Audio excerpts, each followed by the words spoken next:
नमस्कार, आप देख रहे हैं चैलेंज न्यूज। मैं नैन्सी बजाज। देखते हैं सुबह की 10 ताजा खबरें। जम्मू कश्मीर में राहुल गांधी के सुरक्षा घेरे में घुसे लोग। जम्मू कश्मीर के कांची कुंड में एंट्री के सिर्फ 1 किलोमीटर बाद ही राहुल गांधी की सुरक्षा में बड़ी चूक सामने आई। यहां राहुल के सुरक्षा घेरे में कई लोग घुस आए। इसके बाद पुलिस राहुल गांधी और उमर अब्दुल्ला को गाड़ी में बिठाकर अनंतनाग ले गई। अनंतनाग में राहुल ने प्रेस कॉन्फ्रेंस में कहा कि आज यात्रा के दौरान पुलिस की सुरक्षा व्यवस्था ध्वस्त हो गई है। टनल से निकलने के बाद पुलिसकर्मी दिखे और मेरे सुरक्षा कर्मियों ने कहा कि हम और नहीं चल सकेंगे, मुझे अपनी यात्रा रोकनी पड़ी। बाकी लोग यात्रा कर थे। राहुल ने कहा कि भीड़ को काबू करना प्रशासन की जिम्मेदारी ताकि हम यात्रा कर सकते हैं। मेरी सुरक्षा में लगे लोगों की सलाह को दरकिनार करने मेरे लिए मुश्किल रहा। राहुल गांधी की सुरक्षा में हुई चूक को लेकर कांग्रेस नेता केसी वेणुगोपाल ने नाराजगी जताई। उन्होंने जम्मू कश्मीर के उपराज्यपाल मनोज सिन्हा पर निशाना साधा। वेणुगोपाल ने सुरक्षा में सैन्य के लिए पुलिस अधिकारियों और सीआरपीएफ के जवानों को जिम्मेदार बताया। उन्होंने कहा कि पिछले 15 मिनट से यात्रा के साथ कोई भी सुरक्षा अधिकारी नहीं थे। ये गंभीर चूक है। राहुल और अन्य कार्यकर्ता बिना सुरक्षा की यात्रा में आगे नहीं बढ़ सकते हैं। कर्नाटक में 30% विधायकों के टिकट काटेगी बीजेपी ने जिस फार्मूले के दम पर गुजरात में 156 सीटें जीती, वह फार्मूला अब पार्टी कर्नाटक में भी आजमाने वाली है, जिसके तहत करीब 30% विधायकों के टिकट काटे जाएंगे। टिकट उनके कटेंगे जिनकी सर्वे में रिपोर्ट नेगेटिव आई है। ये गुजरात की तरह सीएम नहीं बदला जा रहा क्योंकि अब चुनाव में 3 महीने ही बचे हैं। अब तय की बीजेपी जीते और सत्ता में लौटी तो अब बसवराज बोम्मई को फिर से सीएम नहीं बनाया जाएगा। चुनाव में पहले प्रदेश संगठन में भी बड़ा बदलाव होने जा रहा है। बीजेपी के एक सीनियर लीडर के मुताबिक कर्नाटक के प्रदेश अध्यक्ष समेत उनकी पूरी टीम को जल्द हटाया जाएगा। इसके मकसद लोगों तक ये मैसेज पहुंचाना है कि पुराने लोगों को हटाया जा रहा है और नए लोग लाए जा रहे हैं। कर्नाटक में बीजेपी सरकार भारी एंटी इनकम्पेंसी में जूझ रही है। अभी वे सर्वे रिपोर्ट आ रही है, उसमें पार्टी को सिर्फ 60 से 70 सीटें मिलने का अनुमान है, जबकि बहुमत के लिए 113 सीटें चाहिए। इधर कांग्रेस के लिए चिंता की बात यह है कि सर्वे में उसे बहुमत मिलता नहीं दिख रहा है। कांग्रेस को 80 से 90 सीटें मिलने की उम्मीद है। ऐसे में बीजेपी की एक बार फिर सत्ता में लौटने की उम्मीद बरकरार है। अगर बीजेपी ऐसा कर पाती है तो कर्नाटक के 37 साल के इतिहास में पहली बार होगा कि कोई पार्टी लगातार दूसरी बार सत्ता में आएगी।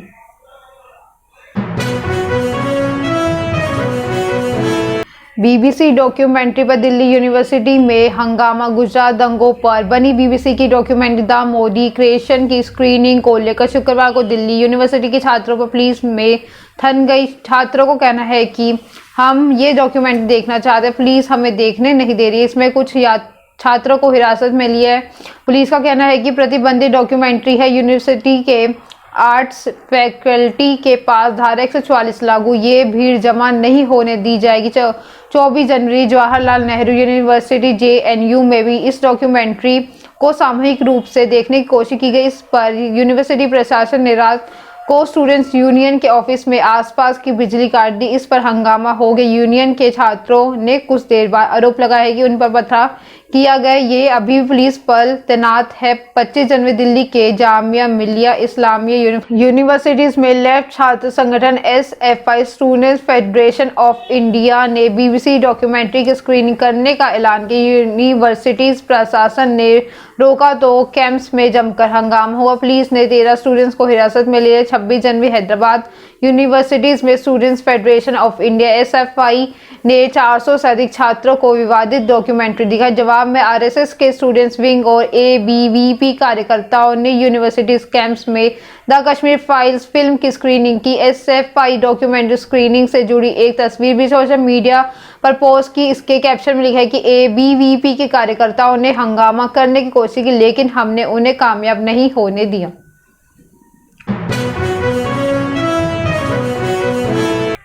कैप्टन अमरिंदर हो सकते हैं महाराष्ट्र के अगले गवर्नर। पंजाब के CM कैप्टन अमरिंदर सिंह महाराष्ट्र के अगले गवर्नर बन सकते हैं। कयास लगाए जा रहे हैं कि भाजपा की टॉप लीडरशिप में जिसको लेकर सहमति बन गई है। कैप्टन को नया रोल सौंपने की चर्चा इसलिए गर्म है क्योंकि कैप्टन के प्रधानमंत्री नरेंद्र मोदी से अच्छे संबंध हैं। वही भाजपा अमरिंदर को 38 मेंबर वाली राष्ट्रीय कार्यकारिणी में पहले भी शामिल कर चुकी है। कैप्टन को गवर्नर बनाए जाने के बारे में पूछने पंजाब भाजपा के अध्यक्ष अश्वनी शर्मा ने कहा कि उन्हें इस बारे में अभी कुछ भी पता नहीं है। इधर कैप्टन की नई भूमिका पर चर्चा तब तेज हुई जब गृह मंत्री अमित शाह ने 29 जनवरी को पटियाला रैली रद्द कर दी। रैली में भाजपा को लोकसभा चुनाव कैंपेन शुरू होने वाला था। रैली की तैयारियां पूरी हो चुकी है और इसकी कमान कैप्टन को भी सौंपी गई है। महाराष्ट्र के मौजूदा गवर्नर भगत सिंह कोश्यारी पिछले कुछ समय से विवादों में है। पिछले हफ्ते उन्होंने कहा है कि प्रधानमंत्री मोदी से मुलाकात के दौरान पद छोड़ने की इच्छा जता चुके। इसके बाद महाराष्ट्र में नए राज्यपाल की नियुक्ति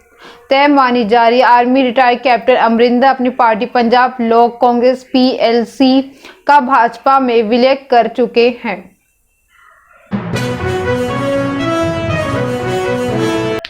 कर्नाटक सीएम ने संत के हाथ से माइक लिया। कर्नाटक में एक प्रोग्राम के दौरान मुख्यमंत्री बसवराज बोम्मई ने एक संत के हाथ से माइक ले लिया। इवेंट के दौरान गुरुवार को स्वामी ईश्वरानंदपुरी बेंगलुरु के समाज समस्याओं को लेकर आलोचना कर रहे हैं कि कुछ देर बोलते रहे और अचानक बोम्मई ने उनके हाथ से माइक ले लिया और कहा कि मैं ऐसा आदमी नहीं हूँ जो सिर्फ भरोसा देता रहूं, मैं वो आदमी जो समस्याओं को सुलझाता भी। स्वामी बोले, बारिश में जल भराव होता है तो अधिकारी गायब हो जाते। ईश्वरानंदपुरी ने मंच पर कहा कि बेंगलुरु में भारी बारिश में जगह जगह जल भराव हो जाता है, लोगों को बहुत दिक्कत आ जाती है, लेकिन उस दौरान जनप्रतिनिधि में BBMP अधिकारी दिखते ही नहीं है। इस समस्या का स्थायी समाधान क्यों नहीं होता है? उन्होंने आगे ये कहा, कितनी बार अगर एक बार बारिश हो जाए तो अधिकारी समझ ही नहीं पाते कि उन्हें कहाँ काम करना है। सीएम ने इस समस्या को लेकर समाधान करने का वादा किया, लेकिन वह पूरा नहीं हुआ। जब ईश्वरानंदपुरी बोल रहे थे तो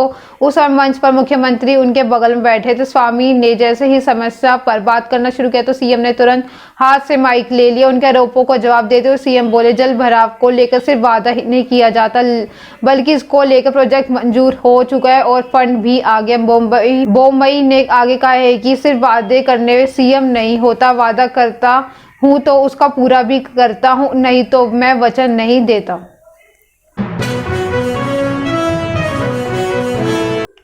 दिग्विजय के बाद राशिद अलवी बोले, सर्जिकल स्ट्राइक का वीडियो दिखाओ। कांग्रेस नेता राशिद अलवी भी दिग्विजय सिंह के समर्थन में उतर आए हैं। उन्होंने सरकार में सर्जिकल स्ट्राइक का वीडियो जारी करने की मांग की। अलवी ने कहा है कि हमें सेना पर गर्व है लेकिन सरकार पर भरोसा नहीं है। सर्जिकल स्ट्राइक पर बीजेपी नेताओं के बयानों में असमानता है। सरकार कहती है कि हमारे पास सर्जिकल स्ट्राइक का वीडियो है तो उसे जारी क्यों नहीं कर देती। उन्होंने दिग्विजय सिंह का समर्थन करते हुए पूछा, दिग्विजय ने क्या गलत कहा है? बस सरकार से वीडियो जारी करने की मांग ही की है। DSP देवेंद्र सिंह का कुछ अता पता ही नहीं है, जिसकी पुलवामा हमले में आतंकियों की मदद करने का आरोप था। ये बड़ा खेल है जिसमें इसमें मत पड़िए और वो खेल तो पता चले कि क्या वो मालूम तो हो कि उसकी जमानत कैसे। और अमित शाह कहते हैं कि हमने सर्जिकल स्ट्राइक में 250-300 आतंकियों को मारा। सुषमा स्वराज ने कहा है कि हमने ऐसी जगह को निशाना बनाया जहां कोई मारा न जाए, जबकि उत्तर प्रदेश के मुख्यमंत्री कह चुके हैं कि सर्जिकल स्ट्राइक में 400 आतंकियों को ढेर किया। ये सभी भाजपा के नेता है और उनके बयानों में असमानता है। ऐसे में लोगों को शक तो नहीं होगी। दूसरी ओर सरकार कह रही है कि हमारे पास सर्जिकल स्ट्राइक का वीडियो है। अगर सरकार के पास वीडियो है तो उसे जारी कर लोगों को शक दूर क्यों नहीं कर सकते।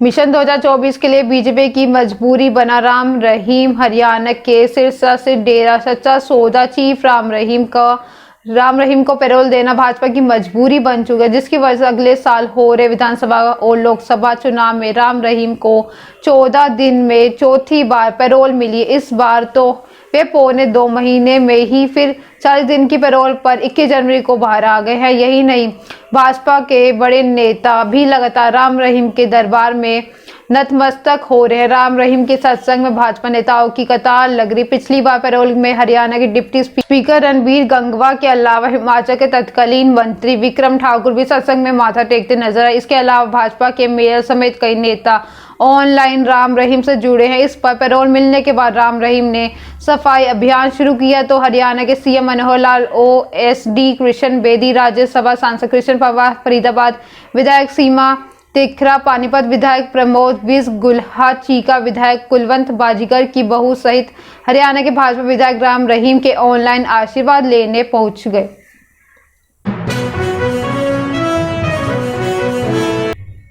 आगरा हादसे में एडीए का फर्जीवाड़ा। आगरा के सिटी स्टेशन रोड घटिया पर गुरुवार सुबह बेसमेंट की खुदाई में 6 मकान भर-भराकर गिर गए। मलबे में दबने से एक बच्ची की मौत हो गई। मामला सीएम तक पहुंच गया, जिसके बाद छुट्टी के दिन एडीए के अधिकारी सख्ते में आ गए हैं। वो अपनी गर्दन बचाने के लिए फर्जीवाड़ा करने में जुट गए। आनंद फानन में नोटिस जारी की। इसके बाद मुख्य आरोपी राजू मेहरा की जगह अट्टी के रहने वाले दूसरे राजू मेहरा को जबरन नोटिस थमा दिया। फिलहाल बैक डेट नोटिस देने वाले जई का हटा दिया गया, जिसके बाद इसके अलावा पुलिस ने इस पर केस में एक आरोपी को भी गिरफ्तार कर लिया। दैनिक भास्कर के पास नोटिस की कॉपी है, जिसमें राजू मेहरा, गौतम मेहरा के नाम लिखे। एक नोटिस 23 जनवरी की तारीख है और इस नोटिस में लिखा है कि स्थल पर 1000 वर्ग गज की पूर्व निर्मित धर्मशाला को गिराकर बेसमेंट खुदाई का काम किया जा रहा है, जिसकी स्वीकृति का कोई नोटिस नहीं दिखाया गया। नोटिस में तुरंत काम बंद करने को कहा गया। पालन न करने पर 1250 प्रतिदिन के हिसाब से जुर्माना लगाने की बात कही गई है। इसके अलावा एक और नोटिस जारी किया। इस पर नोटिस में राजू मेहरा व गौतम मेहरा को बेसमेंट खुदाई की स्वीकृति न दिखाई पर एडीए कार्यालय में 3 फरवरी को तलब किया गया है। ये दोनों नोटिस हादसे के दिन जारी किए गए थे।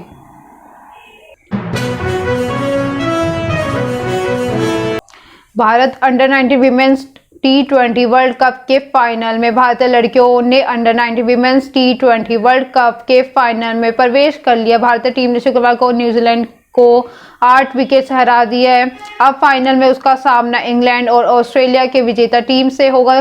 दूसरा सेमीफाइनल में इसी ग्राउंड पर शाम 5:15 बजे इंग्लैंड और ऑस्ट्रेलिया के बीच खेला जाएगा। टूर्नामेंट का फाइनल मुकाबला 29 जनवरी को शाम 5:15 बजे पोचेस्टूम में ही होगा। पोचेस्टूम में शुक्रवार को पहले सेमीफाइनल में भारत ने टॉस जीता और गेंदबाजी करने का फैसला। न्यूजीलैंड ने पहले बल्लेबाजी करते हुए 20 ओवर में 8 विकेट पर 107 रन बनाए। निताशा 3 रन बनाकर नबाद लौटी। इसके पहले जॉर्जिया पिल्मर ने 35 पर इसाबेला चौट 26 रन बनाकर आउट हुई। भारत के लिए पार्श्वी चोपड़ा ने 3 विकेट लिए। भारतीय टीम 108 रनों का टारगेट 14.2 ओवर में 2 विकेट खोकर हासिल कर लिया। श्वेता ने 61 रन में मैच जिताऊ पारी खेली। इसके अलावा सौम्य तिवारी ने 22 और कैप्टन शेफाली वर्मा ने 10 रन का योगदान दिया।